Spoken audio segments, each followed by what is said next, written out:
Hey, this is Notser, and today we're talking about destructible environments. Wargaming announced this at Kings of the Sea Finals, and apparently there's going to be a map at some point in the near future, a ice map that will have some icebergs, and these icebergs will be destructible. I don't know more than that. I don't think they showed anything off, but I can discuss this topic in great detail because I have played a lot of Battlefield, and destructibility in that game came and went, so I'm curious to see what it'll mean for this game. My build is on the screen. I am in the Tier 10 French cruiser Henri, and this is a pretty popular ship right now, both in the meta and also in the success rate.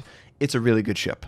Hopefully you enjoy the game, but let's talk about destructibility in World of Warships.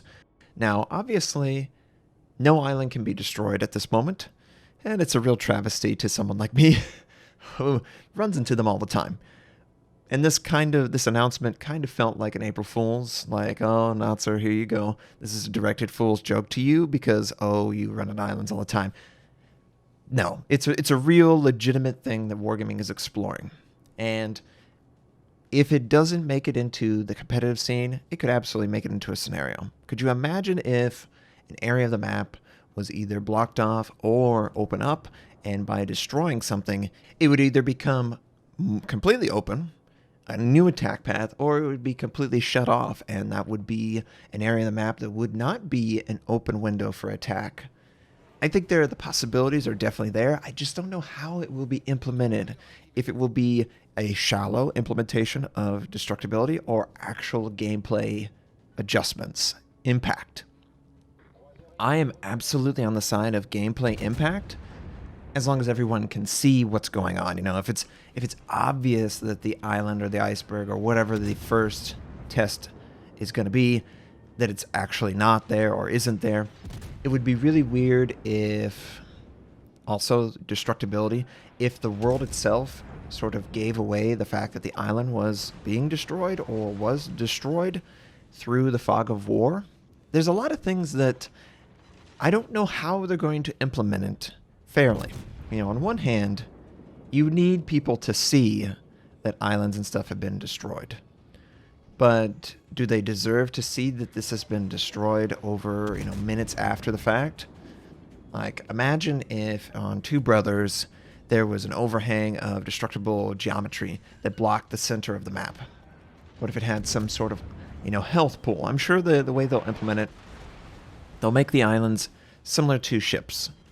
Ships can die and then exist in the world as a obstruction, or it can honestly be your savior, depending on what side of the coin you are on.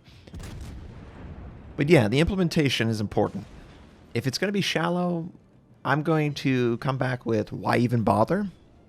I hate the shallow destructibility that has crept into pretty much every facet of Battlefield versus the more meaningful destructible environments that collapsed on, the cover for players.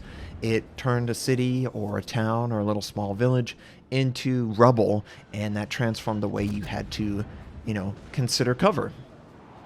That's kind of what I would love in World of Warships. I would love the islands and the icebergs to break apart in a way that was still useful, but it sort of dynamically altered the way the map is presented to the player. Some sort of new attack strategy that wasn't normally available could be. And I think that's pretty exciting, honestly. I think that's something that they could easily implement, and I don't know that that is necessarily something that is a part of gaming that much anymore. There was that phase where we had, Red Faction and Red Faction Guerrilla and Battlefield and, gosh, so many different destructibility algorithms. A little bit of Half-Life had that as well. There was a time where pretty much everything was almost destroyable or movable or whatever in the world. They have moved so far away from that from a gameplay standpoint, just in general. I'm really hesitant to be all in on this because I'm so disappointed with the implementation on so many different levels for so many different games. But initially, we're going to get icebergs. And it's going to be a different map. I would love for them to do something with the old Islands of Ice layout. I loved the old Islands of Ice diagonal layout where on the northwest side there was sort of an isolated capture point, and there was a large island that people could use, and then in sort of the center area, the southeast center, there was some shallow islands and some small islands around two other base captures.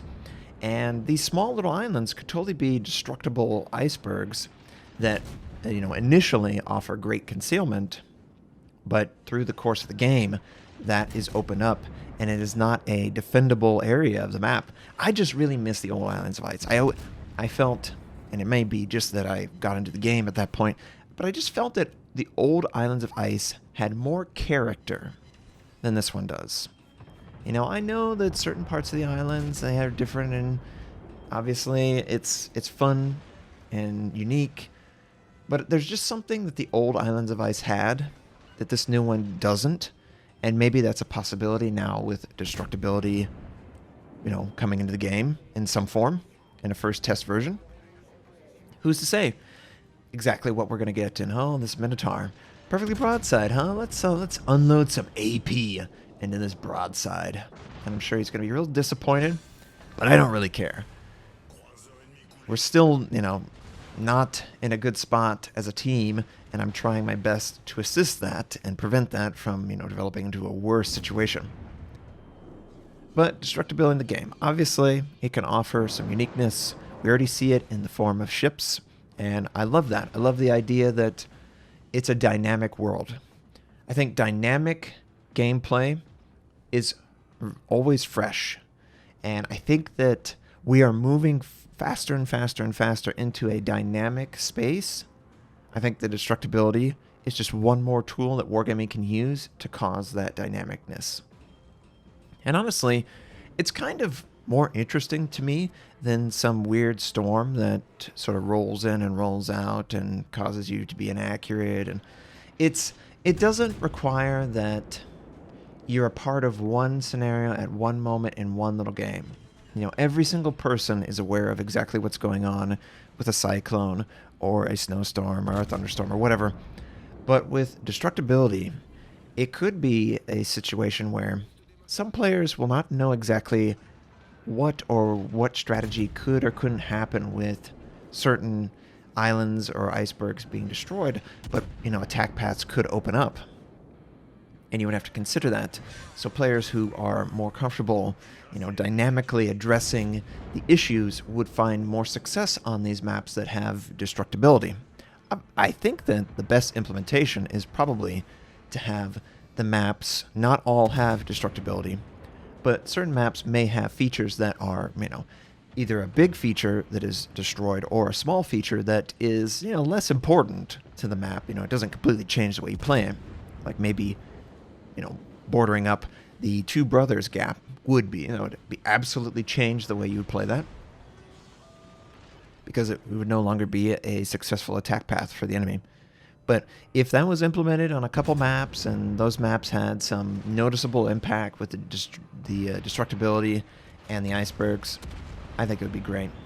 Just one more tool for the game to be more compelling and interesting, and I'm excited at the idea of this implementation. I am hesitant that it will actually be worth the time invested, because so many developers just don't care about destructibility. I'm looking at you, DICE. Gosh, is it so annoying. It's an element of pretty much every game that could exist. Just a feature that changes the way you address the problems. But, multiplayer gaming has just moved so far away from that idea that they don't even want to consider that. And, that's fine.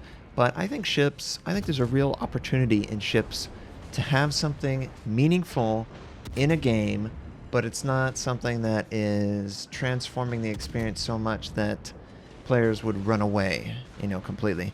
It's honestly something that's already existed. It's just something that can really guarantee that a feature of the map is going to be altered or changed or addressed differently. And I like that. I like that because it offers more dynamic gameplay in a game that I'm really invested in. I mean, I've played these maps hundreds and hundreds of times. Clearly, we did not succeed in this game, But the Henri is a wonderful ship, and you can clearly see how devastating we are. Tell me what you think on the destructibility topic. I'm sure many of you are veterans of Battlefield and others who, had great implementations of destructibility that actually mattered. But where are they now? Why did they move away? So, hope you enjoyed this. Hope you have a wonderful day, and I'll catch you next time. And yeah, we definitely lose this game.